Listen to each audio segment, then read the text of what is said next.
বিয়ের প্রতিশ্রুতি দিয়ে সহবাস, পাশাপাশি কয়েক লক্ষ টাকা হাতিয়ে নেওয়ার অভিযোগ উঠল নোয়াপাড়া থানার অন্তর্গত রতন রাজবংশী নামের এক ব্যক্তির বিরুদ্ধে। নোয়াপাড়া থানায় অভিযোগ দায়ের তদন্ত শুরু করেছে নোয়াপাড়া থানার পুলিশ। বিগত 3 বছর ধরে এক মহিলার সঙ্গে সম্পর্ক ছিল রতন রাজবংশীর। তিনি বিয়ের প্রতিশ্রুতি দিয়ে একাধিকবার তার সঙ্গে সহবাস করেন বলে অভিযোগ। পাশাপাশি তার কাছ থেকে বেশ কয়েক লক্ষ টাকা হাতিয়েও নেন তিনি। বর্তমানে ওই মহিলাকে বিয়ে করতে নারাজ রতন রাজবংশী। পাশাপাশি তাকে প্রাণে মেরে ফেলার হুমকি দেওয়ার অভিযোগ। এমনকি রতন রাজবংশীর কাছে ওই মহিলার কিছু ঘনিষ্ঠ মুহূর্তের ছবি আছে, বেশ কিছু ছবি আছে, সেই ছবি দেখিয়ে ব্ল্যাকমেল করার চেষ্টা, এমনকি সমাজ মাধ্যমে সেই ছবি ছড়িয়ে দেওয়ার হুমকিও দেন তিনি। এমনটাই অভিযোগ করছেন নোয়াপাড়া থানার অন্তর্গত মায়াপল্লীর ওই মহিলা। তিনি আরও জানতে পারেন, শুধু তার সঙ্গে নয়, আরও অনেকের সাথে এই ধরনের ঘটনা ঘটিয়েছে রতন রাজবংশী। এই রতন রাজবংশীর একটা র্যাকেট রয়েছে, তাই তিনি প্রাণনাশের আশঙ্কা করছেন তার এবং তার পরিবারের। তিনি চান পুলিশ যাতে উপযুক্ত শাস্তি দেয় ওই দোষী ব্যক্তিকে। রতন রাজবংশী যে ছেলেটা আছে, রতন রাজবংশী, উনি দীর্ঘ 3-4 বছর ধরে আমার সাথে প্রতারণা করেছে। আমাকে বিয়ের প্রতিশ্রুতি দিয়ে আমার সাথে বিভিন্নভাবে এখন খারাপ ব্যবহার করছে। আমার থেকে অনেক টাকা পয়সা অনেক কিছু নিয়েছে। আর উনি একা নেই, এটার মধ্যে অনেক কেউ ওনার সাথে জড়িত আছে। এটা একটা অনেক বড় র্যাকেট। এর আগে আমার আগেও অনেক কেউ ভিকটিম ছিল, তারা কেউ আসতে পারেনি। আমি কয়েকজনের নাম জেনেছি এখন।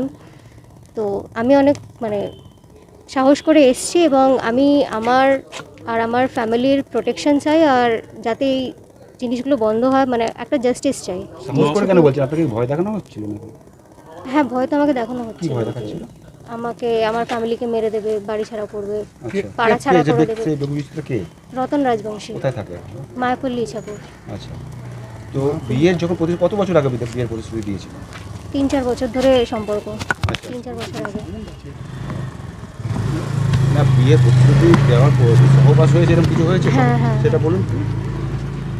বিভিন্নভাবে আমাকে বিয়ের প্রতিশ্রুতি দিয়ে একাধিকবার সহবাস হয়। হ্যাঁ, এবং আমার মেডিকেল কন্ডিশনও রিসেন্টলি খুব খারাপ আছে অনেক। আমি রিপোর্টও জমা দিয়েছি এফআইআর এর সাথে আমার, যে আমার মেডিকেল কন্ডিশন এখন খুবই খারাপ আছে। আমার ভয় দেখানো হচ্ছে কেন? কি বলতে চাইছি স্যার? এখনও সেই টাকাগুলো প্রত্যেক মাসে আমার থেকে অনেক 20-25 হাজার টাকা করে নেয় ওর দোকান চালাবার জন্য, দোকানের জিনিসের জন্য, দোকান তৈরি করার জন্য। তো সেই টাকাগুলো এখনও আমাকে কন্টিনিউয়াসলি দিতে হবে, এবং আমি যে টাকাগুলো দিয়েছি সেটা ফেরত দিতে চাইছে না। যে বিয়ের প্রতিশ্রুতি দিয়েছিল সেটা কি হলো, কি বলছে? দেখুন, এখন এত কিছু জানার পর আমি জানতে পেরেছি যে ওদের একটা অনেক বড় সেক্স র্যাকেট আছে এবং অনেক কেউ ভিকটিম আছেন।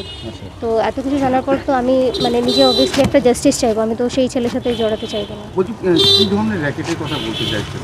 আমি অত ডিটেলিং জানি না, কিন্তু আমার আগে অনেক ভিকটিম আছে এবং আপনার মতো আরো হ্যাঁ আরো অনেকে রয়েছে। কি করেন উনি? মূলত কি করেন উনি? কি করেন জানেন? হ্যাঁ, আমি জানিয়েছি। কোন থানায় জানিয়েছেন? নোয়াপাড়া পিএস কমপ্লেন নিয়েছে? হ্যাঁ। কি আশ্বাস দিয়েছে পুলিশ? হ্যাঁ, উনি বলেছেন এফআইআর হয়ে যাবে। একটা কমপ্লেন করার ছিল, যার সাথে হয়েছে অন্যায়গুলো। দিনের পর দিন একটা ছেলে ওকে ইউজ করেছে, ওকে বিয়ের প্রতিশ্রুতি দিয়েছে, বিয়ে করেনি। তার থেকে বড় কথা যে ওর থেকে প্রচুর টাকা পয়সা নিয়েছে। টাকা পয়সাটা কিভাবে নিয়েছে? টাকা পয়সাটা ভালোবাসার খাতিরেও দিয়েছে। ভালোবাসার খাতিরে ভেবেছে বিয়ে করবে, তো সেখানে দাঁড়িয়ে কিছুদিন বাদে হাজব্যান্ড হবে, সেই সূত্রে টাকা পয়সা দিয়েছে। কিন্তু অ্যামাউন্ট নিয়ার অ্যাবাউট 3 লাখ দিয়েছে। কতদিন ধরে দিয়েছে এই টাকা? বেশ, ওর সাথে যতদিন সম্পর্ক ছিল ততদিন ধরে দিয়েছে। প্রায় 3-4 বছর ধরে ওর সাথে সম্পর্ক ছিল। খেপে খেপে দিয়েছে ও। শোনা যাচ্ছে এই যার কথা বলছি, কি রাজবংশী, তার আরও কোনো ইয়ে ছিল, অ্যাফেয়ার আছে বা? দেখুন, সেটা আমরা ডিটেলে জানি না। আমরা আমাদের আইনত যেটা করার আমরা করেছি।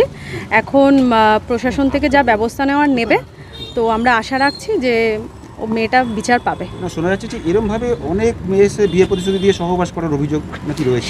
সেটা আমরা বলতে পারবো না। আমাদের কাছে যে কমপ্লেনটা এসছে, আমরা লিগালি যা করার আমরা সেটা করেছি।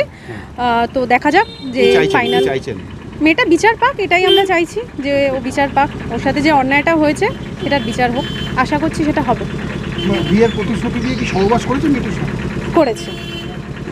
আর এখন আপাতত ওকে যেটা করছে মেনলি সেটা হলো প্রচণ্ড পরিমাণে ব্ল্যাকমেল করছে ওকে, যে টাকা পয়সা দিতে হবে ওকে। টাকা পয়সা না দিলে ও ভিডিওস, ফটোস যেগুলো রয়েছে সেগুলো সোশ্যাল মিডিয়ায় পাবলিক করে দেবে। তো সেই ব্যাপারেই ওকে ব্ল্যাকমেল ভিডিও ফটো এক্স্যাক্টলি সেই যা হয় একটা ভালোবাসার সম্পর্ক থাকলে তো সেখান থেকে দাঁড়িয়ে কিছু পার্সোনাল ফটোগ্রাফ চলেই আসে, তো সেইগুলোই এখন চাইছে যে ভাইরাল করে দেবে এক্সেট্রা ব্ল্যাকমেলিং করছে টাকা পয়সার জন্য, মেনলি গল্প টাকা পয়সার। টাকা ওর চাই, টাকা চাইলে ও আর কিছু করবে না। আপনার নাম? আমার নাম মৌসুমী চ্যাটার্জি, কোন কোর্ট? বারাসাত কোর্ট।